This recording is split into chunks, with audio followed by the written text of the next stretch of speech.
Quero convidar você para que leiamos a Bíblia Sagrada no Evangelho de João, capítulo 4, versículo 1. Muito bom estar juntos. Noite fria. Deus é tão bom que preparou um caldo para nós que estamos aqui no templo.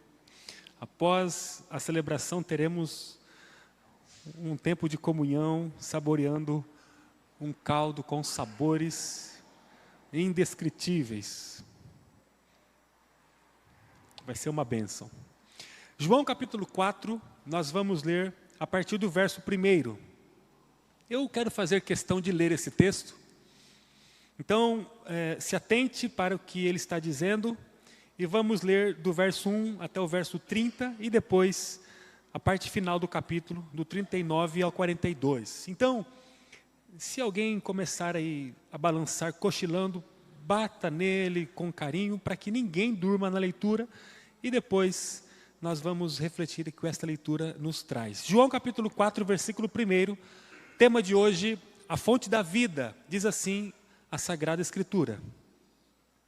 Jesus sabia que os fariseus tinham ouvido dizer que ele batizava e fazia mais discípulos que João, embora Jesus mesmo não os batizasse, e sim os discípulos. Assim, Jesus deixou a Judéia e voltou para a Galiléia. No caminho, teve de passar por Samaria. Jesus chegou ao povoado samaritano de Sicar, perto do campo de Jacó, e ali tinha, perto do campo que Jacó tinha dado a seu filho José. O poço de Jacó ficava ali, e Jesus, cansado da longa viagem, sentou-se junto ao poço, por volta do meio-dia. Pouco depois, uma mulher samaritana veio tirar água, e Jesus lhe disse: por favor, dê-me um pouco de água para beber. Naquele momento, seus discípulos tinham ido ao povoado comprar comida. A mulher ficou surpresa, pois os judeus se recusavam a ter qualquer contato com os samaritanos. Você é judeu e eu sou uma mulher samaritana, disse ela a Jesus. Como é que me pede água para beber? Jesus respondeu: se ao menos você soubesse que presente Deus tem para você e com quem está falando, você me pediria e eu lhe daria água viva. Mas você não tem corda nem balde, e o poço é muito fundo, disse ela. De onde tiraria essa água viva? Além do mais, você se considera mais importante que nosso antepassado Jacó, que nos deu este poço? Como pode oferecer água melhor que esta que Jacó, seus filhos e seus animais bebiam? Jesus respondeu: quem bebe desta água logo terá sede outra vez, mas quem bebe da água que dou nunca mais terá sede. Ela se torna uma fonte que brota dentro dele e lhe dá a vida eterna. Por favor, Senhor, dê-me dessa água, disse a mulher. Assim eu nunca mais terei sede, nem precisarei vir aqui para tirar água. Vá buscar seu marido, disse Jesus. Eu não tenho marido, respondeu a mulher. Jesus disse: é verdade, você não tem marido, pois teve 5 maridos e não é casada com o homem com quem vive agora. Certamente você disse a verdade. O Senhor deve ser profeta, disse a mulher. Então diga-me, porque os judeus insistem que Jerusalém é o lugar da adoração, enquanto nós, samaritanos, afirmamos que é aqui, no Monte Gerizim, onde nossos passados adoraram. Jesus respondeu: creia em mim, mulher. Está chegando a hora em que já não importará se você adora o Pai neste monte ou em Jerusalém. Vocês, samaritanos, sabem muito pouco a respeito daquele a quem adoram. Nós adoramos com conhecimento, pois a salvação vem por meio dos judeus. Mas está chegando a hora, e de fato já chegou, em que os verdadeiros adoradores adorarão o Pai em espírito e em verdade. O Pai procura pessoas que o adorem desse modo, pois Deus é espírito, e é necessário que seus adoradores o adorem em espírito e em verdade. A mulher disse: eu sei que o Messias, aquele que é chamado Cristo, virá. Quando vier, ele nos explicará tudo. Então Jesus lhe disse: eu sou o que fala com você. Naquele momento, seus discípulos voltaram, ficaram surpresos de encontrá-lo falando com uma mulher, mas nenhum deles se atreveu a perguntar o que o Senhor quer, ou por que conversa com ela. A mulher deixou sua vasilha de água junto ao poço e correu de volta para o povoado, dizendo a todos: venham ver um homem que me disse tudo o que eu já fiz na vida. Será que não é ele o Cristo? Então as pessoas saíram do povoado para ver Jesus. Versículo 39 agora. Muitos samaritanos do povo, ou do povoado de Sicar, creram em Jesus por causa daquilo que a mulher relatou. Ele me disse tudo o que eu já fiz. Quando saíram para vê-lo, insistiram que ficasse no povoado. Jesus permaneceu ali 2 dias, e muitos outros ouviram sua palavra e creram. Então disseram à mulher: agora cremos, não apenas por causa do que você nos contou, mas porque nós mesmos o ouvimos. Agora sabemos que ele é de fato o Salvador do mundo. Amém. Amém. Que Deus seja louvado por sua palavra. Vamos lá, o Evangelho de João, ele nos fala bastante sobre a migração de Jesus da Judéia para a Galileia no seu movimento ministerial. Até por causa da perseguição que começara na vida de Jesus e dos seus discípulos na Judéia. Chegou o momento em que Jesus pegou o seu grupo e foi na direção da Galileia.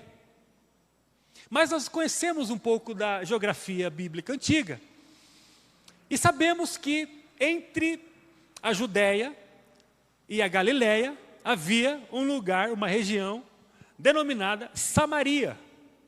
Se você pegar o mapa antigo da época de Jesus, você vai encontrar ao sul Judéia, no meio Samaria e ao norte Galileia. Então no caminho entre a Judéia e a Galileia, nesse movimento que Jesus fez com seus discípulos, ele se deparou em Samaria com uma região chamada Sicar, uma região montanhosa. E segundo o texto, Jesus parou nessa região para descansar e para se hidratar.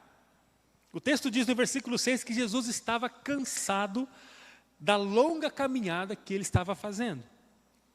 Jesus foi estratégico, ele parou numa região onde teria possibilidade de hidratação, porque ali, por causa da questão geográfica, montanhosa, havia muitos poços de águas puras. Era comum, inclusive, que as pessoas perfurassem poços naquela região por causa do privilégio que tinha das águas que emanavam daquela região. Enquanto Jesus estava nesse lugar estratégico, ele já se aproximou logo de um poço, porque estava cansado, e na expectativa de tomar água, ele se aproximou de um poço e estava ali, descansando, enquanto o seu grupo apostólico foi para a aldeia mais próxima para comprar comida. Jesus estava muito cansado, e ele disse: olha, vocês podem ir, ficarei por aqui um pouco. E o texto diz, acabamos de ler, que enquanto Jesus estava sentado, encostado no poço, chegou uma mulher. Essa mulher, ela era da região, era uma mulher samaritana. E ela chegou e quando ela se aproxima, Jesus puxa um assunto com ela. O texto diz que Jesus começou a dialogar com ela, pedindo água a ela. Ela um pouco surpresa, porque Jesus se vestia como judeu, tinha todos os contornos de um judeu. Ela ficou muito surpresa, porque o judeu não conversava com o samaritano. A rixa entre os dois era muito antiga. Ela remonta ao tempo do Antigo Testamento. Se você conhece um pouco a história do povo de Israel, você vai se lembrar que o reino de Israel ele foi inaugurado com o rei Saul. Saul governou 40 anos. Depois Saul pisou na bola. Deus levanta o homem segundo o seu coração, Davi. Davi então passou a reinar em Israel. Teve um reinado triunfante, reinou mais 40 anos. Davi envelhece. E quem herda o trono? O seu filho Salomão. Salomão herda mais um período de 40 anos de governo, de reinado. Depois de 120 anos de reinado em Israel, unificada, a Bíblia diz que o reino se dividiu. Então, 10 tribos, lembra-se que desde lá de Gênesis, a partir da família de Jacó, o povo de Israel foi constituído a partir de 12 tribos. Nesta divisão, 10 tribos assumiram um grupo, Reino do Norte. E esse Reino do Norte, com 10 tribos, tinha uma sede, uma capital. E qual era a capital? A Samaria. Samaria era a capital do Reino do Norte. E o Reino do Sul ficou composto por 2 tribos. E aonde era a capital do Reino do Sul? Vamos inaugurar um curso de História de Israel. E eu tenho o pressentimento que todo mundo aqui deve participar. Imperdível esse curso. Mas a capital do Reino do Sul, Jerusalém, a cidade de Davi. E olha só a situação. Então o povo judeu, povo de Judá, parte do sul, povo de Israel, parte do norte, capital Samaria. Ao longo do tempo começaram a perder as batalhas. O povo se enfraqueceu. Não tinha mais aquela pujança de um povo forte, numeroso. Começou a perder as batalhas. E aquela coisa. Eles eram alcançados pelo inimigo. E aí um acusava o outro. Porque você nos deixou. Porque você nos deixou. Então eles começaram a ter rixas. Enfraqueceram-se no aspecto militar, econômico, social. E aí começaram a ter rixas. E aí, eu não quero entrar muito em detalhes, mas aproximadamente no ano 530 e alguma coisa antes de Cristo, isso foi mais forte ainda, principalmente depois que a Síria toma totalmente Samaria, destrói, aniquila toda a parte norte de Israel. E aí o pessoal que sobrou, os remanescentes, como que eles lidavam com o judeu, o povo do sul? Inimigo. A rixa era muito mais intensa do que o corintiano e palmeirense. Muito mais forte, era coisa séria, era coisa de espada, coisa de morte. Então eu já falei demais sobre essa rixa. A questão é que tinha esse problema sério entre o samaritano e o judeu. E aí Jesus começa a bater um papo com a mulher samaritana. Ele estava de passagem. O foco dele não era Samaria. Jesus estava subindo para a Galileia. Ele quis deixar a Judéia por causa da perseguição, os fariseus, um barulho todo. Ele sobe então para a Galileia, mas era o caminho, ele teve que passar por Samaria. E nessa passagem ele teve essa experiência. Quando Jesus começa a falar com essa mulher, pedindo água a ela, a mulher se assusta. O versículo 9 diz que ela ficou surpresa quando o mestre pediu água para ela. E ela disse: você é um judeu, texto que nós lemos. Eu sou uma mulher samaritana, como é que você me pede água para beber? Jesus disse: se ao menos você soubesse que presente Deus tem para você e com quem está falando, você me pediria e eu lhe daria água viva. A mulher não entendeu nada. O homem está deitado aqui na beira do poço e de repente ele me pede água e eu me estranho com ele porque ele é um judeu e ele disse que se ela soubesse o que ele seria capaz de fazer. E ele disse a ela que ele daria água viva a ela. Então ela processou isso na mente e disse: esse homem está variando de cansaço e de sede. E aí o versículo 11 ela fala: olha, você não tem nem cordas e nem balde. E o poço é muito fundo. De onde você tiraria essa água viva? A mulher indaga a Jesus. Jesus diz, versículos 13 e 14. Quem bebe dessa água que eu posso dar? Olha que cena mais interessante. Quem bebe dessa água que eu posso dar? Não terá mais sede. Porque essa água que você pode tirar do poço, está na Bíblia, tá? Eu estou aqui dando contornos mais dramáticos. Mas essa água que você pode tirar do poço é uma água que, depois que você toma, você logo tem sede. Mas a água que eu posso dar, ela vai gerar uma fonte dentro de você e que vai te dar vida eterna, diz o texto, muito claramente. A partir dessa história, eu quero refletir com você sobre a fonte de vida. A fonte de vida. O instinto pela sobrevivência no mundo é contra a fé. Reflita comigo. O instinto pela sobrevivência no mundo luta contra a fé. Uma pessoa pode se envolver tanto com a luta pela vida, com a luta pela sobrevivência na vida, que ela pode chegar a ponto de desconsiderar o céu com muita facilidade. A pessoa se enrosca com as coisas da vida humana, e ela luta tanto, ela despende tanta concentração e energia para lutar em nome da sobrevivência no mundo, que ela não consegue se concentrar, parar e olhar para o céu, para o alto. Não consegue. É como se o despendimento de força para construir as coisas do mundo fosse tanto, mas tanto, que tivesse a força de ofuscar para a pessoa que está trabalhando essa construção, a própria imagem do Deus Criador e do Deus Salvador. A mulher samaritana, ela fazia parte do povo de Israel. Certamente os seus antepassados viveram promessas gloriosas do Deus de Israel, do Yahvé, do Deus Todo-Poderoso. Certamente, na sua genealogia tinha a provisão de Deus, as promessas de Deus, tanto que ela esperava o Messias. Mas, apesar de toda a história dela, toda a linha geracional que interligava ela ao povo de Deus, segundo o texto, em volta do poço, na aldeia de Sicar, ela foi incapaz de reconhecer Jesus ali, o Messias. É como se, na labuta da construção da vida humana, ela não conseguisse parar e olhar para quem estava diante dela. No versículo 10, Jesus diz: se ao menos você soubesse que presente Deus tem para você. Olha só a conversa. E quem está falando com você? Ah, se ao menos você soubesse com quem você está falando. E a partir da experiência de Jesus com essa mulher, a Bíblia nos ensina algumas coisas que são importantes na nossa relação com Jesus.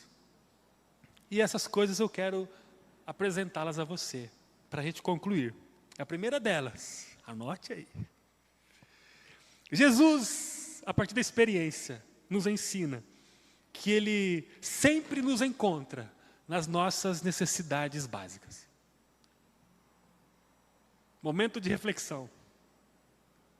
Introjeta agora essa palavra. Jesus sempre nos encontra em nossas necessidades. Quando a mulher correu para o poço para pegar água, ela encontrou Jesus no pé do poço. O poço para a mulher representava a própria sobrevivência, porque representava a água. E eu não quero aqui descrever com o meu amplo e substancioso conhecimento biológico a importância da água para o nosso organismo. Mas você sabe, e eu também sei, que se pararmos de tomar água, a gente começa a morrer. E o prazo não é muito longo, não. Para a mulher, a água representava a própria sobrevivência da vida dela.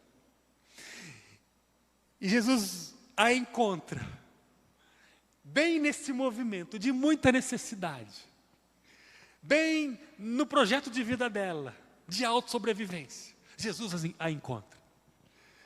Jesus encontra a minha e a sua vida nos mais prementes e primários,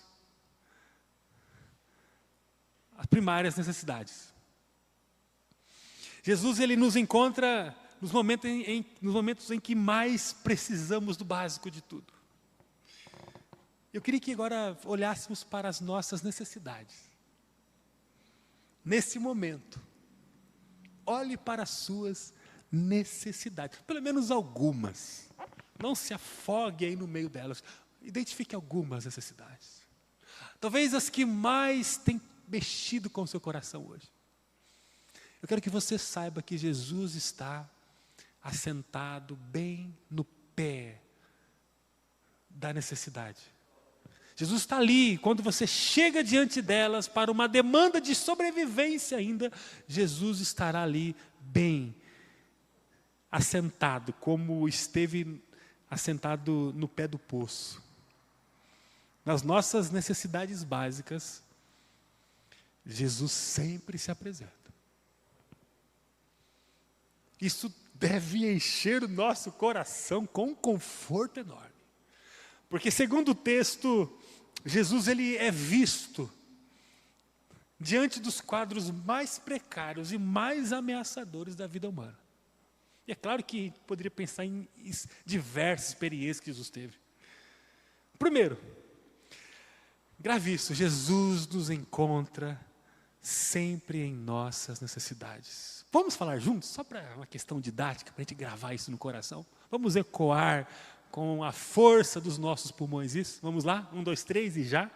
Jesus nos encontra em nossas necessidades básicas.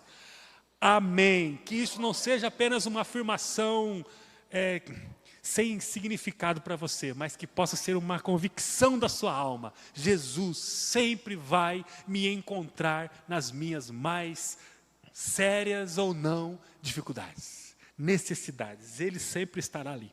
Segunda coisa, Jesus não está comprometido com o que podemos fazer. Digere com calma isso. Jesus não está comprometido com aquilo que você pode fazer. No cenário do poço, Jesus não tinha corda e não tinha o balde para retirar a água do poço. Era tradição. Se você estudar um pouco, você vai descobrir que qualquer grupo viajante sempre tinha um balde e uma corda.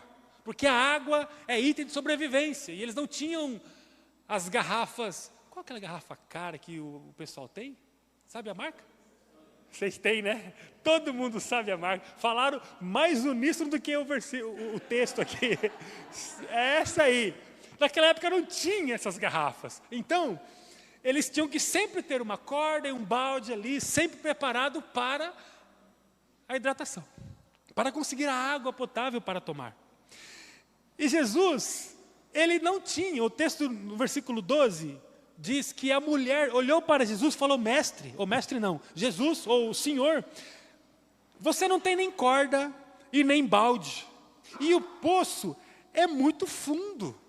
Especialistas falam que as águas subterrâneas, tanto da Judéia, quanto de Samaria, quanto da Galileia, aprendemos hoje um pouco de geografia bíblica. Então, o sul, o que tem no sul aqui? A Judéia, o sul. E aí no meio, a Samaria, né? E no norte, ótimo. E Jesus então, ele passa por essa região montanhosa que tinha condições de gerar água através dos poços que ali eram furados. E os especialistas falam que esses poços, eles tinham águas em níveis consideráveis de profundidade. Ou seja, não era um serviço simples tirar uma água do poço. Jesus, segundo o texto, ele não estava preparado para tirar a água do poço, para matar a sede, inclusive de si mesmo, quanto a sede da mulher. Interessante. É interessante pensar que Jesus ele não fez questão de ajudar a mulher quanto à água. Mas a água era importante? Muito. A água falava da sobrevivência dela. Mas Jesus, segundo o texto, ele não se debruçou sobre a questão. Eu não tenho nem corda nem balde. A corda e o balde da nossa equipe está com a equipe que foi na aldeia buscar comida. Não tenho corda e não tenho balde. Tanto que a mulher disse, como é que o senhor pode me ajudar? O senhor não tem o instrumento básico para tirar água do poço. E Jesus não esquentou a cabeça com isso. Segundo o texto, ele não se comprometeu em fazer o que a mulher poderia fazer. Interessante isso. O fato de encontrarmos Jesus não significa que Ele vai fazer aquilo que nós podemos fazer em prol do suprimento das nossas necessidades. Inclusive, necessidades sérias, como a sobrevivência. Jesus, ele não se debruçava em torno das coisas passageiras que eram importantes para a humanidade. Sobretudo, porque a humanidade sempre pôde resolvê-las. As coisas que a humanidade pode resolver e que são paliativas, são resoluções paliativas. Tanto que Jesus disse, olha, você pode tomar dessa água, mas logo você terá sede novamente. Isso é um princípio de vida, gente, que, olha, deve todo dia tomar o nosso coração. As coisas que estão sob o meu governo e que não são eternas, que são passageiras, que hoje eu resolvo, mas amanhã eu já encontro bagunçado novamente. Essas coisas estão sobre as minhas mãos. Isso é mordomia cristã. Isso é cuidar bem das coisas que Deus nos tem dado, como o nosso tempo, nossa saúde, nosso dinheiro, nossa família, nossos patrimônios. Interessante que Jesus, ele não se envolve em fazer aquilo que a mulher sabia fazer. Jesus, ele não priorizava as coisas que tinha curto prazo de validação. A conversa de Jesus era sobre a edificação das coisas eternas que não podiam ser feitas, ou que não podia ser feito pelas mãos dos homens. E aí Jesus se interessava. Jesus, ele não é a fonte que resolve os problemas que têm curto prazo de duração. Como saciar a sede. Jesus, ele é aquele que resolve e intervém em coisas que estão na categoria da eternidade. Muito interessante isso. E não é que Jesus nos abandona. Ele está exatamente do nosso lado. Jesus não está ao nosso lado para resolver os problemas que nós podemos resolver. Eu quero dizer uma coisa muito corajosa aqui para você e para mim. Para de orar pedindo para Jesus fazer aquilo que você pode fazer. Para de orar pedindo para Jesus realizar as coisas que as suas mãos têm todas as condições de realizar. E eu faço menção daquele texto de Tiago, capítulo 1. Senhor, me dê sabedoria, sabedoria do céu. Me dê sabedoria para que eu possa realizar todas as coisas que o Senhor designou para que eu realizasse. E aí, gente, a lista é grande.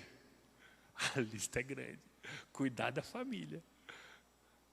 Cuidar da saúde. Cuidar do dinheiro. Quem aqui está seguindo certinho o planejamento financeiro com remessas regulares de investimento? Quem aqui tem se debruçado sobre as contas, tendo equilíbrio, disciplina? Quem aqui tem cuidado bem da alimentação? Aí depois começa a vir as doenças. Por onde entrou muitas sérias doenças? Pela boca, transvestida de coisa saborosa. Entrou, está em mim. E aí, ao longo do tempo, começa a sofrer. Ah, Senhor, tire todos os inimigos que estão afetando a minha saúde. E aí a gente não consegue fazer as coisas que estão em nossas mãos. Tanta coisa poderia. Gente, é tanta coisa. Meu filho está se perdendo, meu filho está andando com pessoas erradas, está reproduzindo umas coisas muito ruins. Senhor, me dê a graça, me dê, Senhor, a graça de cuidar do coração do meu filho, da alma dele, das emoções dele. Senhor, me dê tempo de qualidade com meu filho. Senhor, o Senhor me deu o filho como herança, eu preciso cuidar dele, para que ele possa ser uma flecha, como diz o salmista. Que ele vai atingir um propósito do Senhor, mas Senhor, o filho é meu. Eu preciso que o Senhor me dê a graça de cuidar do meu filho. E casamento? Senhor, preserve meu casamento. Hoje eu quero dar uma abertura aqui, uma nota de rodapé. Hoje tivemos aqui um café para casais. Que tempo maravilhoso. Que tempo maravilhoso. O diabo fica rolando na cabine de controle do inferno quando o povo de Deus se junta para falar sobre como deve conversar no casamento. Que tom que é a voz do casamento, o que tem que falar no casamento, que hora que vai tratar os problemas do casamento, qual é o lugar que vai tratar os problemas, com quem que vai... Gente do céu, o diabo ele fica todo distorcido, se torcendo, quando ele vê um povo que está colocando debaixo da sua responsabilidade as atribuições que Deus dera. Cuide de si mesmo, vigie, fruto do Espírito Santo. Tenha domínio próprio, seja bondoso, manso. Então, Jesus ele não se envolve nas coisas que eu e você precisamos construir, e são muitas. Dá para fazer uma série de mensagens aqui, com muitos temas que Deus tem colocado em nossas mãos para cuidar. Primeira coisa, Jesus, ele nos encontra em nossas necessidades básicas. Segunda coisa, Jesus não está comprometido com o que nós podemos realizar. Terceiro e último, Jesus deseja instalar uma fonte de vida dentro de nós. Aí é diferente. A água física potável poderia ser adquirida por aquela mulher. Mas Jesus, então, ele entra em cena com uma intervenção divina, oferecendo a ela algo que ela não poderia construir. Jesus, ele deseja instalar uma fonte dentro de nós, de vida eterna. Queridos irmãos e irmãs, Jesus, ele não está concentrado em oferecer um pouco de suprimento para nós, que vai prolongar um pouco a nossa vida aqui. Jesus não está interessado apenas nas coisas desse mundo, no que tange a nós. Jesus está muito interessado em me dar um aumento de 30% esse ano. Oh, glória! Jesus, tem um pessoal que na dúvida está recebendo, né? Se for de Deus vai vir. Jesus não está interessado em te dar coisas paliativas que são passageiras. É claro que Ele dá porque Ele nos abençoa e Ele nos coloca aptos a edificar coisas. Uma família que ama Jesus, que tem um casamento sólido, que é próspera, que é transbordante, que tem filhos brilhantes. Não é uma família que de repente entrou num quarto de oração e o Senhor agora nos projete a um lugar de abundância. Não, é uma família que ao longo dos anos, dos dias, do verão, do inverno, outono, todas as estações, soube aprender a construir a vida com sabedoria, com temor, com devoção. E aí no final olha para si e fala, nós somos abençoados por Deus, porque Deus nos deu graça para construirmos diante da sua bondade a vida que temos. Interessante. Jesus, ele não está concentrado em suas forças, em sua ação soberana, em nos dar as coisas paliativas que o ladrão rouba, a traça corrói. Mas Ele está interessado em instalar dentro de nós uma fonte de vida que vai brotar em nós e que vai transbordar para além de nós em abundância sobre todos que se apresentarão no nosso caminho. Ele disse, quem bebe, versículo 14, quem bebe da água que eu dou, nunca mais terá sede. Ela se torna uma fonte que brota dentro dele e lhe dá a vida eterna. Jesus deseja instituir dentro de você, dentro de mim, essa fonte de água transbordante, que nunca se seca, 3 capítulos à frente, encontramos Jesus explicando sobre essa fonte. Queria pedir, pessoal, que projete, por gentileza, esse texto. João 7, 3 capítulos à frente, versículos 37 e 39. Jesus, ele fala o que é essa fonte. Quem tem sede, venha a mim e beba. Rios de águas vivas brotarão do interior de quem crê em mim. Quando ele falou de água viva, Jesus estava referindo ao Espírito que seria dado mais tarde a todos que nele crescem. Você se vê aqui? O texto diz, o próprio Jesus falando 3 capítulos depois da experiência com a mulher samaritana, que rios de águas vivas brotariam do interior daqueles que crescem nele. E o que significa esse rio? Jesus explica. Ele se refere ao Espírito Santo, que no caso seria dado, mas já recebemos, ele está em nós, ele vive em nós, ele está em operação no mundo. O Espírito Santo, segundo o próprio Jesus, é esse rio de águas vivas que brota no interior daqueles que creem nele. Aleluia! O Espírito está em nós, e nós vivemos com um rio que flui de dentro de nós. E quando esse rio começa a fluir dentro de nós, a nossa vida passa a ter sentido diferente, contornos diferentes.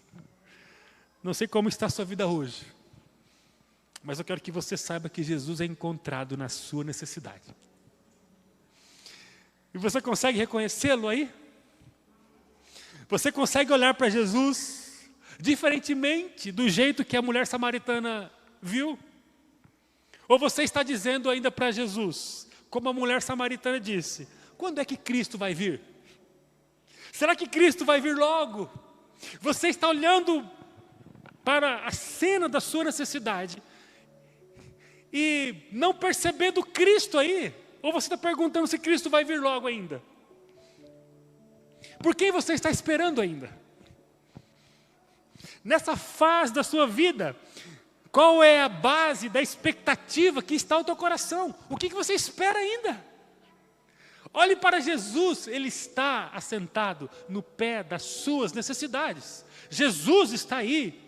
Você consegue reconhecê-lo como o Messias, como o Salvador da sua vida? Ou talvez você está olhando para Jesus como alguém que pode lhe dar um pouco de água do poço. Pode ser que você esteja olhando para Jesus para que Ele resolva algum problema que está corroendo a sua vida. Está doendo muito. Então você começa a olhar para Jesus como um antídoto do seu problema. É uma saída para mim. É como se Jesus tivesse em suas mãos o comprimido que você precisa para que a sua dor seja amenizada. Será que você está olhando para Jesus como algo que vai lhe trazer resposta para as coisas da vida humana? Apenas. É como se Jesus fosse o seu ídolo, e eu preciso diante dele buscar um favor, porque ele tem poder, e ele pode me dar. E aí Jesus se torna aquele que pode equacionar os problemas, as tribulações, o sofrimento que tem corroído a minha alma. Mas olha, a Bíblia nos orienta a buscar sabedoria do alto, para que possamos resolver os nossos problemas, amém? E Jesus, Ele não tem necessariamente comprometimento com as coisas que nós devemos construir com as próprias mãos.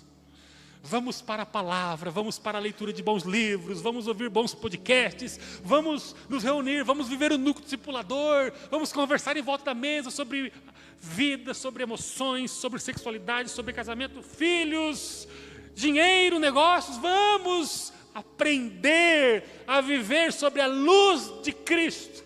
Lâmpada para os meus pés é a tua palavra. Vamos colocar a palavra em volta da nossa vida, em nossa vida, em todo lado da nossa vida, e vamos palmilhar na luz da palavra, porque nós vamos prosperar nas áreas afins da vida, porque o Senhor está em nós. Mas em nome de Jesus, Cristo em nós não é aquele que vai resolver os nossos problemas.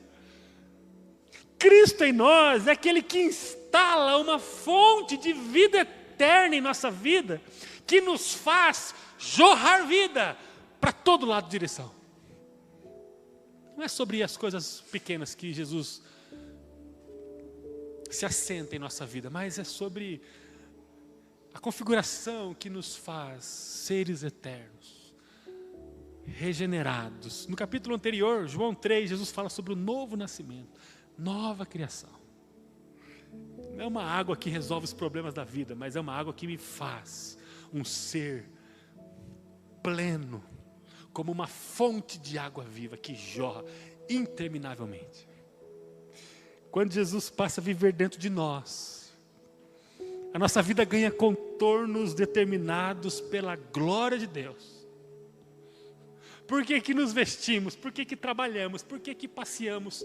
Para a glória de Deus. Porque há em mim uma fonte de vida transbordante. A glória de Deus consome a minha vida. O que que eu faço com os meus filhos? Aquilo que a glória de Deus me influencia a fazer. O que eu faço com o meu dinheiro, com a minha profissão? Como que eu trabalho lá na usina, lá na tapeçaria? Estou lembrando aqui dos profissionais, lá na loja, lá no banco, eu não sei, lá no salão de beleza. O que que eu faço ali? Ali eu revelo, eu transbordo da glória de Deus, porque dentro de mim não tem uma nascente pequena, modesta, falha, mas flui rios de águas vivas dentro de mim. A minha existência ganhou contornos eternos, gloriosos em Jesus. Quando a gente passa a viver essa experiência com Jesus, nós não nos conformamos com as coisas pequenas da vida. Se o Senhor vai me dar um carro de 100 mil ou um carro de 20 mil, isso é uma questão do Senhor. Eu vou trabalhar muito para ter um carro de 100 mil e comprar lá com o Fernandinho e com o Márcio. Trabalhar muito para estar lá, aleluia. Mas olha, se ele não me der, está tudo bem. Com o carro de 20 mil eu vou viver para a glória de Deus e vai ser uma bênção. Não é sobre... Eu posso estar a pé ou de carro, não importa. Não importa, eu estou cheio da glória de Deus, eu quero conhecer a Deus, eu quero amar as pessoas, eu quero viver tudo que Deus tem para mim. Eu sou um ser espiritual, eu nasci de novo. Eu não estou morto espiritualmente, como diz Paulo em Efésios. Antes estavas mortos espiritualmente. Não, o Senhor, assim como Ele saiu do túmulo, um dia Ele me chamou do túmulo existencial, espiritual, e eu passei a viver. Eu vivo. Como eu vivo? É um passageiro a vida. Está acabando já o tempo. Eu posso ter 15 anos, estou na fase da minha vida derradeira. Sabe aquela conversa que tivemos um dia aí no passado? Quem tem 19 anos já viveu quantos por cento da vida mesmo? 76 anos, acho que é a média do IBGE. Bom, 40 já passou da metade. Bom, eu já passei da metade da vida, se eu viver até o máximo da expectativa de vida do brasileiro. Eu estou todo vapor, pleno. Volto para marcar e vou lá no ataque, faço sem reclamação. O pessoal sabe, está aqui. O pessoal está vendo aí. Mas, meu Deus, já passei mais de metade da minha vida, já foi. 150 anos, está forte, está aparentemente aí cheio de energia. Olha, 60%, 70%, está passando já. A vida, ela é tão passageira e não importa como eu vou. O importante é que eu tenho em mim o Cristo que transborda a glória, a presença. E aí, com Cristo, eu emano a paz, a bondade. As pessoas gostam de estar perto de mim. As pessoas gostam de estar perto de você. Você é alguém que irradia o brilho de Jesus. Você é alguém que abençoa. Você faz pix para as pessoas que não podem dar nada para você. Tem um pessoal que chegou a respirar fundo. Eu senti aqui. Você consegue fazer um café bem gostoso em casa. Pegar aquela xícara, aquele talher que você ganhou no casamento e você colocar para o pessoal, para as crianças virem e fazendo do seu sofá a pista de pouso deles. Você abre a tua casa para uma célula, para um pequeno grupo. Você tem paciência de conviver com o pessoal problemático, compartilhando a sua vida devocional todos os dias no núcleo discipulado. Ou seja, que a glória de Deus possa consumir a nossa vida e que ela possa dar todos os sentidos à nossa vida. Amém. Amém. Vamos orar, gente? Vamos orar. Feche os olhos e converse com o Pai agora. Ah, Jesus, será que eu estou passando por essa vida sem perceber a Tua presença? Será que eu não tenho encontrado o Senhor nas minhas necessidades? Ou será que eu estou encontrando o Senhor apenas como um meio para resolver as minhas necessidades? Senhor, Tu és a fonte de vida, de água viva. E o Senhor instala dentro de mim essa fonte. Em nome de Jesus, Pai, eu suplico ao Senhor, faça em nós a obra necessária. O Senhor conhece aqui, Senhor, cada vida que está aqui. O Senhor conhece cada vida que está nos acompanhando de casa agora.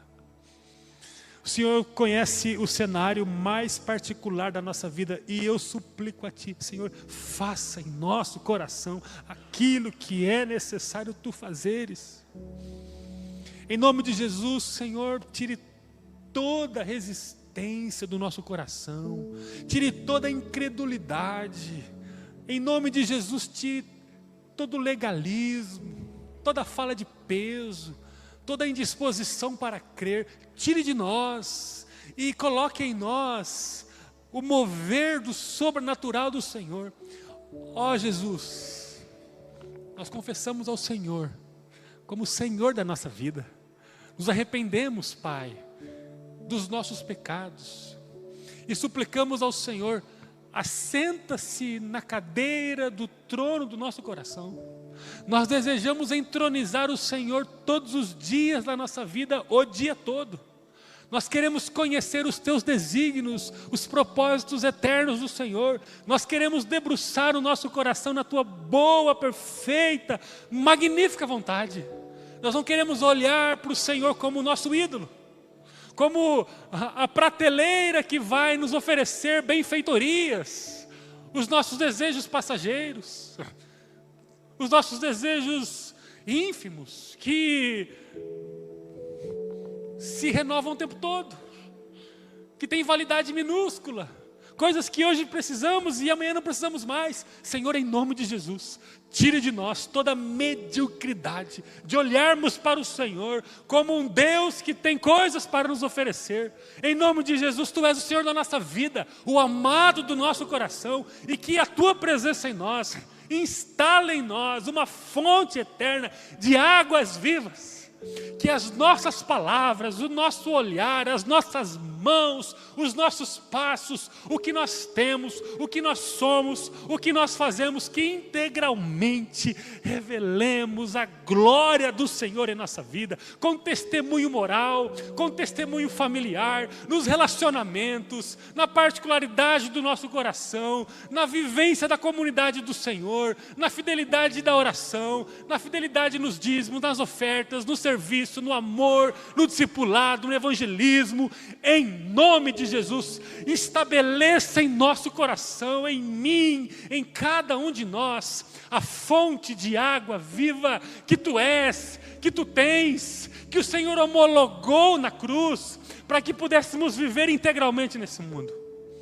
Tire de nós, Pai, toda a mediocridade, toda a religiosidade, todo o paganismo que tende a tomar o nosso coração, e faça de nós, homens e mulheres, famílias e comunidade, cheios da Tua presença, da glória do Senhor, que transbordemos da bênção do Senhor, em nome de Jesus, para a glória do Teu nome, e para que o Senhor cumpra em nosso coração todo o propósito. Em nome de Jesus nós oramos. Amém. Você pode ficar em pé, nós vamos cantar uma canção.